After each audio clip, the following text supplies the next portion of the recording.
ગુજરાતમાં ગરમીથી આંશિક રાહત મળવાની હવામાન વિભાગની આગાહી। તાપમાનમાં થશે 2 થી 3 ડિગ્રીનો ઘટાડો।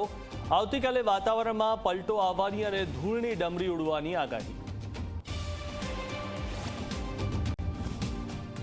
વડોદરાના સેવાસી ગામની 500 વર્ષ જૂની વાવની નથી થતી જાળવણી। ધરોહર સમાન વાવની પ્રત્યે તંત્રની ઉપેક્ષાથી લોકોમાં રોષ। વાવને રિસ્ટોર કરીને ટુરિસ્ટ સ્પોટ તરીકે વિકસાવવામાં। ગોંડલ માર્કેટિંગ યાર્ડમાં થઈ ચણાની ઐતિહાસિક આવક। 2.5 લાખ બોરી ચણા આવતા હાલ આવક કરવી પડી બંધ। ચણા વેચવા માટે ગોંડલ યાર્ડ બન્યું ખેડૂતોની પસંદ।